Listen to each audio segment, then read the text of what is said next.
Pois é, não era para começarmos, mas vamos começar hoje, né? Mais uma série do canal chamada Fé e Política. E no vídeo de hoje eu quero fazer o questionamento que ninguém fez até agora. Ninguém questionou a campanha da fraternidade por conta disso, pô. Então eu quero fazer uma pergunta. Lógico que o que eu vou ler aqui não é, né, da campanha da fraternidade, mas é de alguém que está defendendo e usa assim, fazendo uma crítica, no caso, ao vídeo do canal Centro Dom Bosco, né, que é uma associação de leigos que tem sede no Rio de Janeiro. Diz aqui: este grupo é reacionário, fundamentalista, perigosamente preconceituoso contra tudo aquilo que diz respeito a temas de sexualidade e moral.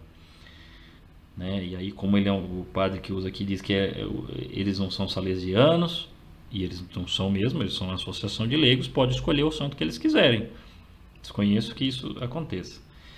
E manda todo mundo estudar, né? Fala que isso aí foi feito por teólogos e tudo mais. Esse tipo de comentário também foi feito pelo próprio presidente da campanha da fraternidade, o padre que está à frente, em entrevista para o jornal DW, e também no Metrópolis também isso foi mencionado. Mas aí vem a grande pergunta.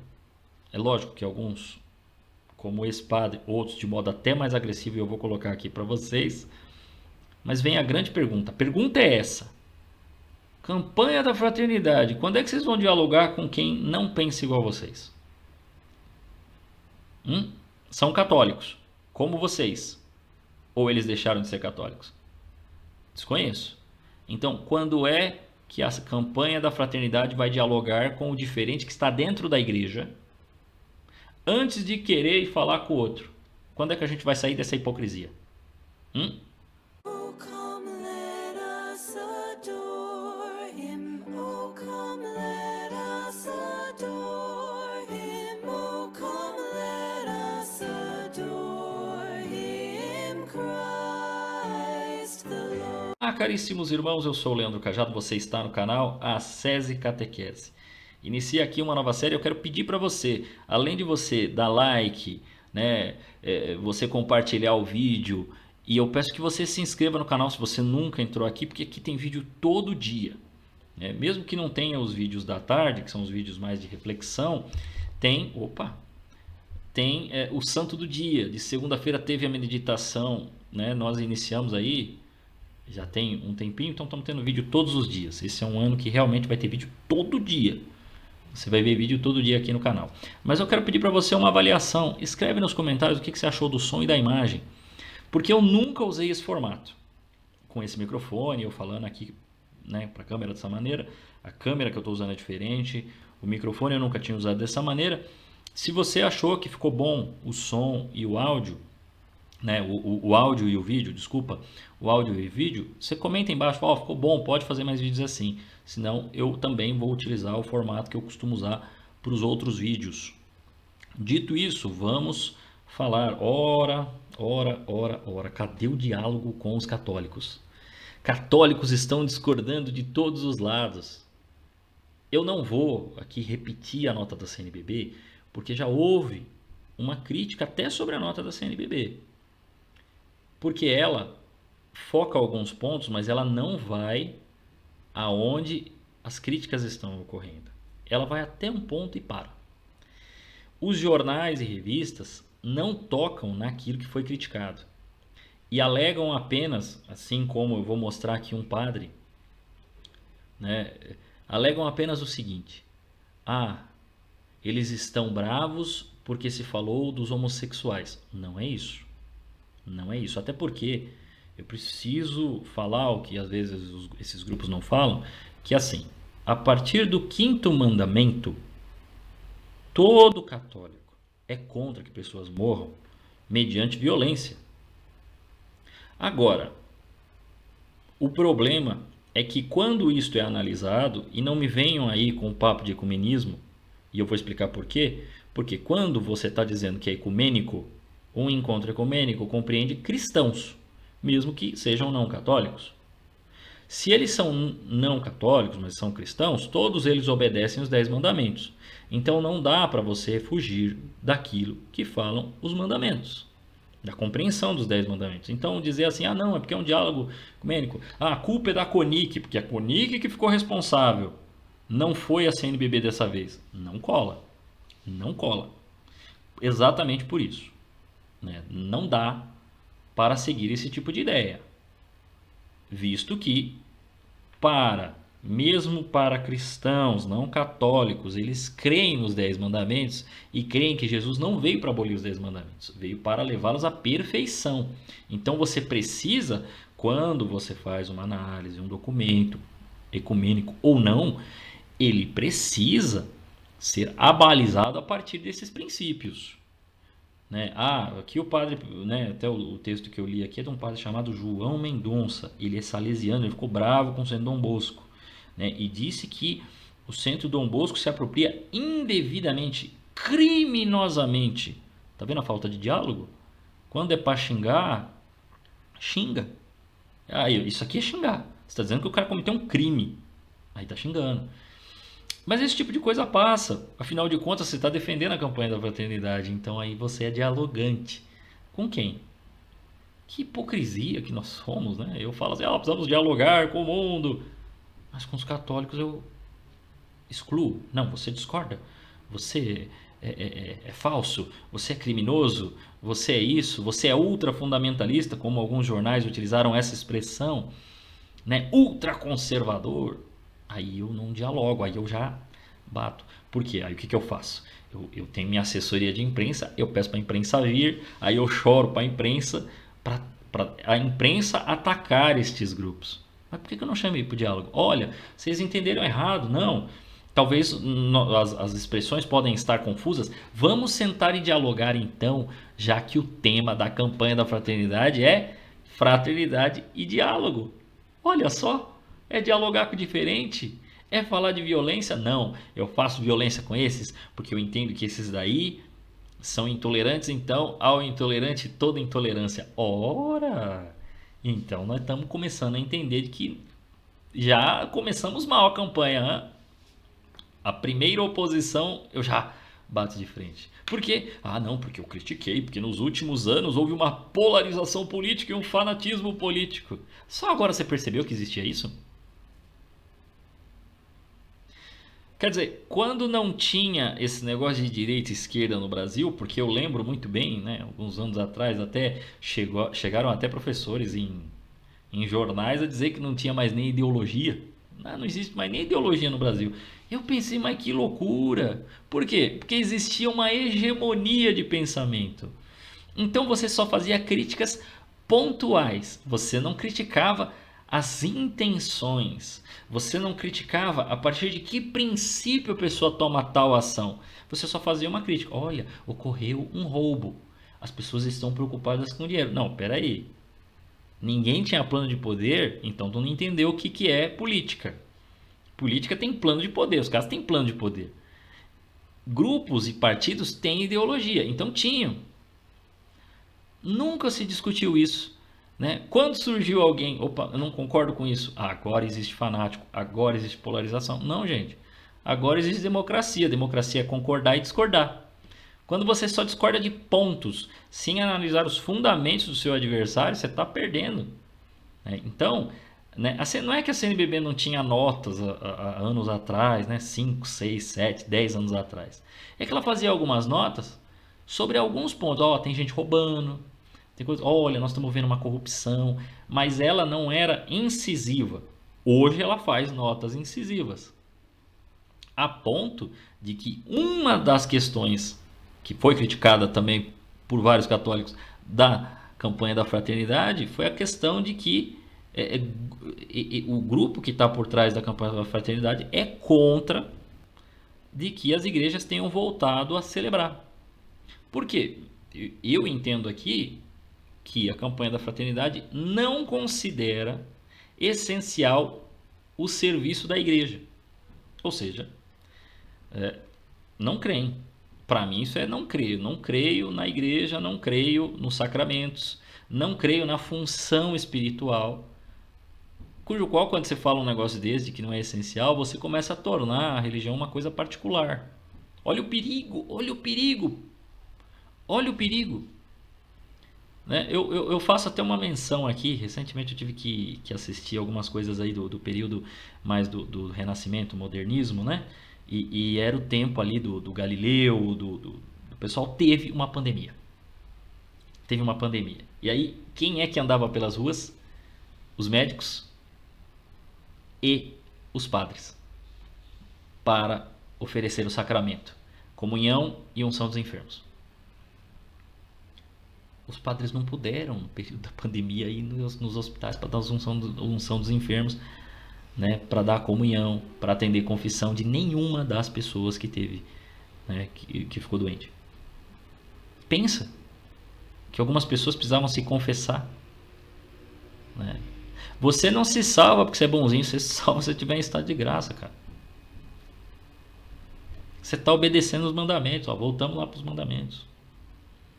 Então, quando um documento, chocante isso para mim é pior do que qualquer outra parte, né? Não crê, fica difícil. Aí, utilizar a terminologia de uma estatística do grupo gay da Bahia não é o de menos, é o de menos. Até porque essa estatística está errada. Essa estatística não considera os crimes passionais. Essa estatística não considera, aliás, os crimes passionais são a maior quantidade. Não considera outros detalhes, como por exemplo, pessoas que se prostituem e acabam morrendo no ato. A igreja é contra a prostituição, meu amigo. Então é lógico que ela quer a vida desse pessoal, porque ela defende, a partir do 5º mandamento, a vida dessas pessoas, a vida física. Mas no 6º e no 9º mandamento, ela pede para essas pessoas se converterem, assim como a igreja sabe que Jesus conversou com a adúltera, porque a adúltera tinha o pecado, mas Jesus não queria que ela perdesse a vida por causa disso, fosse apedrejada. Então Jesus defende ali o 5º mandamento. Logo depois, diretamente para ela, fala do 6º e do 9º. Olha, vai e não peques mais. Então, essa falta de pegar o todo e fazer a análise desse todo é o que complica documentos como esse. Então é aí onde a gente... E olha, é engraçado, ontem eu recebi, né, essa confusão toda, recebi de um evangélico. Quando falei dessa estatística, ele sabia que essa estatística estava errada, estatística que foi usada no documento. Vocês queriam que eu falasse disso? Então tá falado. Agora vem exatamente por que estou falando dessa estatística, por que estou falando de tudo isso. Porque ontem, quer dizer, eu recebi um vídeo de um padre que muita gente conhece, e eu quero fazer essa análise até para a gente poder encerrar, para vocês verem como não vai ter diálogo entre os católicos. Tem padres que vão tomar uma posição a ponto do padre Juarez chamar um professor de professor do diabo A4. E defende a campanha da fraternidade, e você percebe que ele está defendendo porque tem que defender. Volta e meia a gente vê pessoas que se intitulam professor daquilo, professor do diabo A4, falando contra a igreja. Não escute essas pessoas, são diabólicas, elas querem dividir. E principalmente agora esse centro Dom Bosco. Veja, eu falo assim: não ouça essas pessoas, me ouça. Elas querem dividir, mas eu estou dividindo. Afinal de contas, até onde eu sei, nem esse professor que o pessoal acha, eu não sei se é, ele não fala o nome do professor. O pessoal acha que foi o professor Felipe Aquino, pode ter sido também para outro professor. Ele fala que estão querendo dividir. Simplesmente a intenção do professor é dividir a igreja. A intenção do Centro Dom Bosco é dividir a igreja. Então quem divide é o diabo. Aí eu pego uma palavra, uso como um talismã. Muito cuidado, meu irmão. Muito cuidado quando você pega uma palavra e usa como talismã. A intenção do Fé e Política neste canal é exatamente orientar você. Não é orientar você a aprender, no ano que vem votar no presidente tal ou no presidente tal. Não é isso. A intenção é mostrar para você exatamente esses termos e que eles não dizem nada. Quando ele fala... quando ele pega e torna a palavra diálogo mais importante do que tudo, e aí ele não dialoga, você já vê um problema, você já vê uma contradição. Quando uma pessoa pega e fala discurso de ódio, o que ela quer dizer com isso? Quer dizer que as pessoas discordaram dela, então elas têm discurso de ódio? Porque muita gente já está usando. Ah, não, mas esse pessoal usa discurso de ódio. Qual discurso de ódio?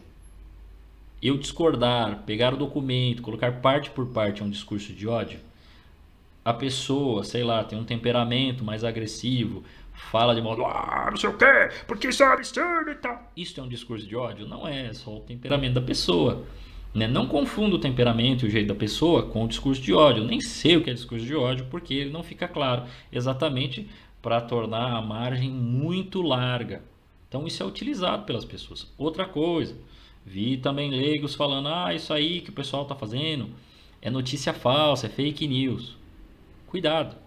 Hoje você alega fake news porque não te agrada. Amanhã vão mexer no teu calo e você será acusado de fake news e você não saberá como se defender. O que você tem que fazer? Permitir que as pessoas falem e você ter a sua posição. Defenda-se. Se você discorda, tenha a sua posição, mas não dê esse tipo de situação. Por quê? Porque criar esse tipo de situação é você determinar que amanhã algum grupo, que não será você, porque você não tem esse poder, tenha poder sobre as suas palavras. Controle o que você diz. Então tome muito cuidado quando você fica falando que o outro é fake news, que não sei quem é fake news. Cuidado, porque amanhã vai voltar contra você. Vide aí, né, grupos que se opõem começam a entrar no mesmo problema, no tal do cancelamento. É isso. Né? Hoje, tem que cancelar aquele. Amanhã você fala um negocinho que você não concorda com a maioria, você não precisa concordar. E aí, todo mundo te critica. Esse é o problema. Hoje você ataca, amanhã você vira vítima. Então cuidado, muito cuidado com isso. Que vem revestido da filosofia tomista, de um conhecimento muito grande, eles não têm outro objetivo a não ser dividir a igreja. Veja, ele está dizendo que o professor, ele está dizendo que o instituto quer dividir a igreja. Mas no momento que o padre fala isso, ele já não dividiu também? Já não está dividido? Olha o problema que esse padre está criando. Porque ele é conhecido, tá? Eu estou pondo o áudio, eu não vou pôr o vídeo do padre Juarez, porque ele é conhecido, o homem está na TV direto, então acho que a palavra dele aí tem uma autoridade, né?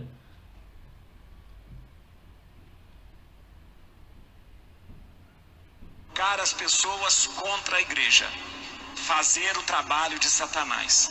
Olha lá. Fazer o trabalho de Satanás. E eu digo fazer o trabalho de vocês, Satanás. se você espalhou esse vídeo, você incorreu em pecado. Gente, se você espalhou o vídeo do Centro Dom Bosco, você não incorreu em pecado coisa nenhuma.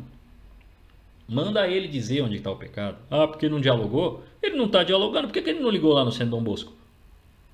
Cadê o diálogo do padre Juarez? Novamente eu pergunto. Onde está o diálogo? Cadê o diálogo? Pecado. Por quê? Porque você dividiu a sua igreja. Já está dividido. A gente não ouve o que Tem que restaurar. de tal fala. A gente ouve a opinião da igreja.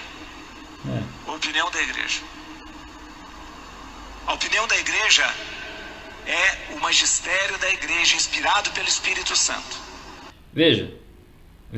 Antes dele falar que é o magistério, e aí a gente já faz uma correção, o magistério não é a campanha da fraternidade. A campanha da fraternidade não é apoiada pelo magistério, porque ela foi feita pela CONIC. A CONIC, porque ele vai falar depois, que a CONIC é um grupo de igreja católica mais igrejas protestantes.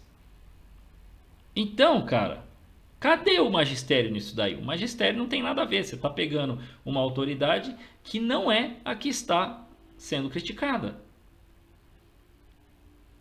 E aí, quando ele fala assim só, tem que ouvir a voz da igreja, ele joga para o abstrato.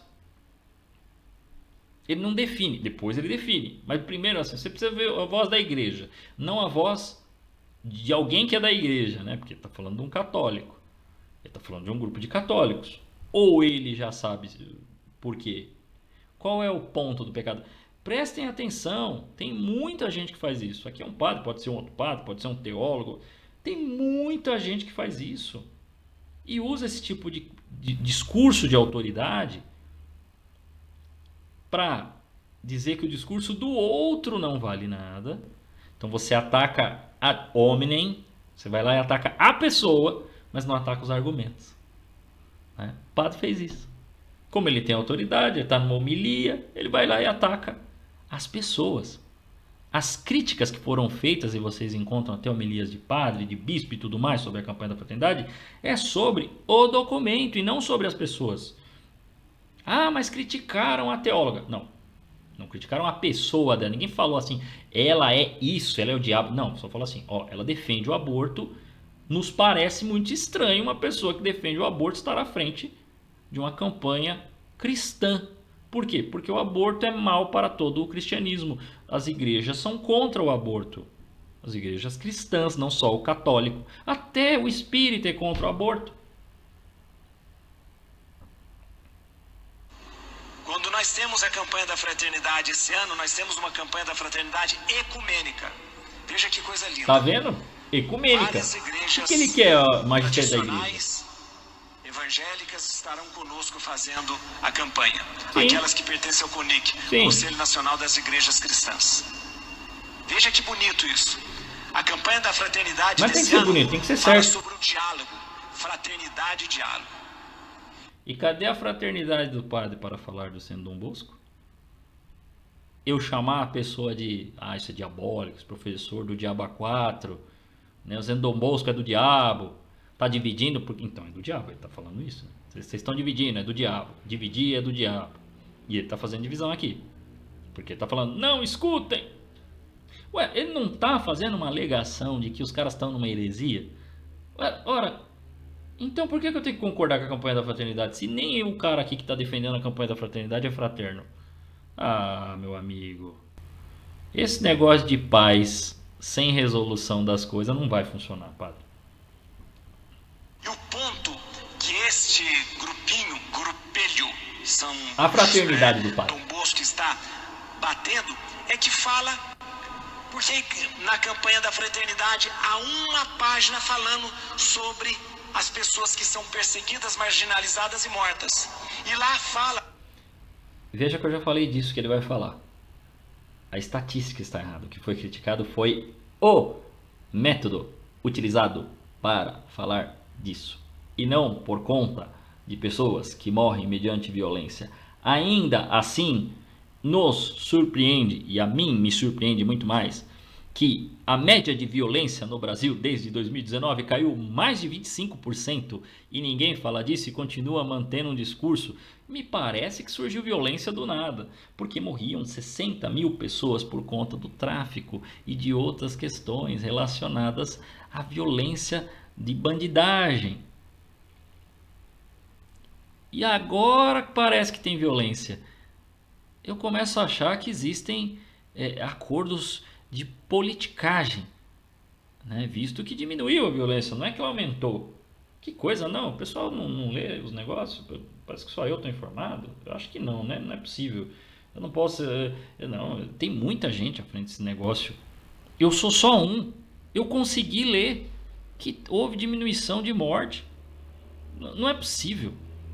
Eu sou só um, estou dizendo isso. Eu não sou um instituto, eu não sou a CONIC, eu não sou a CNBB. Eu sou um leigo. Eu li essas coisas, eles não. Então me parece que falta uma análise geral do problema. Você quer pegar um problema, aí você vai lá só na fatiazinha. Não pode. Mas padres, vocês fazem filosofia. Os teólogos protestantes, se não fazem filosofia, pelo menos estudam pra caramba. Pelo menos que eu saiba, as igrejas mais tradicionais aí, os protestantes, costumam estudar bastante. Então faz uma análise geral. Você não parte de um princípio fatiado. Que coisa. Sobre a perseguição que existe em relação às pessoas LGBTQIA+. Isso. Precisa. Esse é o pecado que eles apontam. A igreja não vai se calar. Mas ninguém E falou a igreja pra vai proteger. Não é meia dúzia de fanáticos Ó xingamento. espalhando vídeo na internet Ó xingamento. que vai fazer a igreja mudar a sua opinião. Ó o Não é. xingamento. A igreja não É mudou a opinião. muita presunção Olha lá. desse grupinho Grupinho? achar que estão se colocando contra uma instituição divina de 2000 anos. Olha, então ele tá acusando Por vocês de isso, heresia, viu? O pecado que eles apontam é porque a igreja defendeu a população LGBT. Não foi isso não. Como se isso fosse o pecado.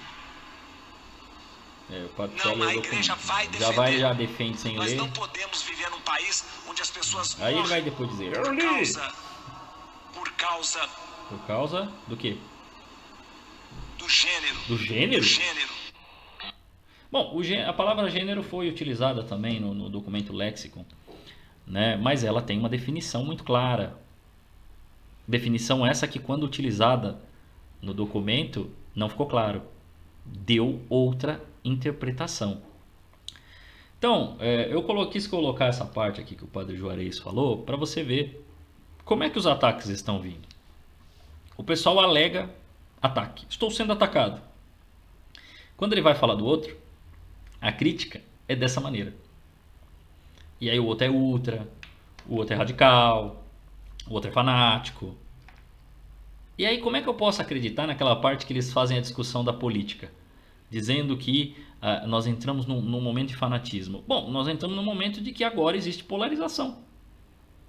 Durma-se com essa.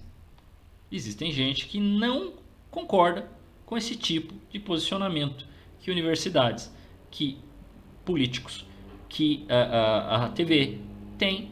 Pronto.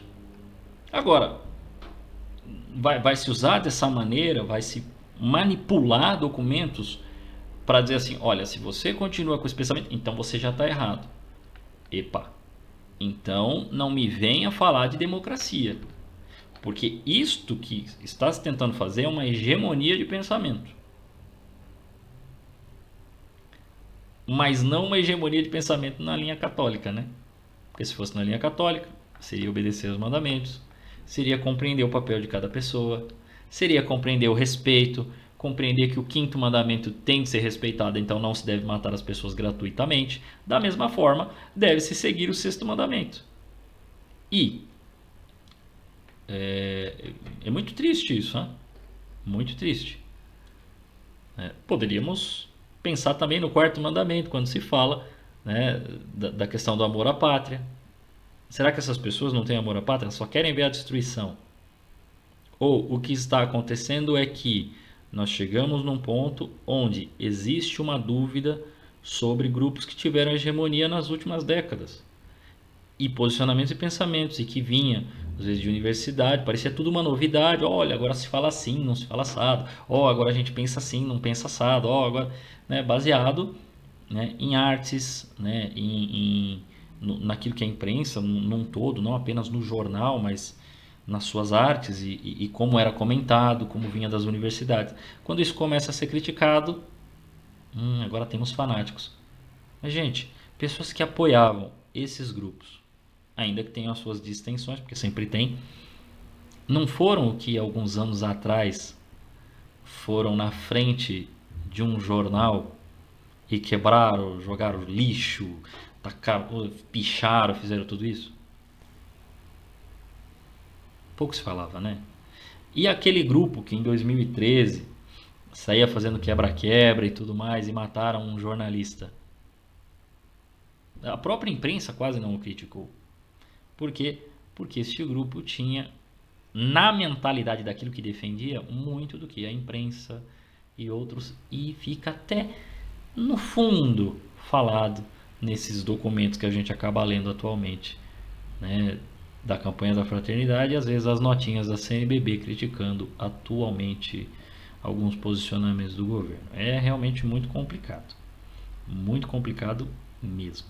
Mas fica para você. Esse primeiro vídeo ficou longo porque não era, né, esperado tudo isso, mas a grande pergunta que você precisa fazer para a CNBB: e aí, padres que apoiam a campanha da fraternidade? E aí, teólogos que apoiam a campanha da fraternidade? E aí, CNBB? E aí, CONIC? Quando vocês vão dialogar com quem é contra? Eu acho que fica isso, né, de lição e de pergunta para todo mundo. A todos vocês, meus irmãos, que Deus os guarde.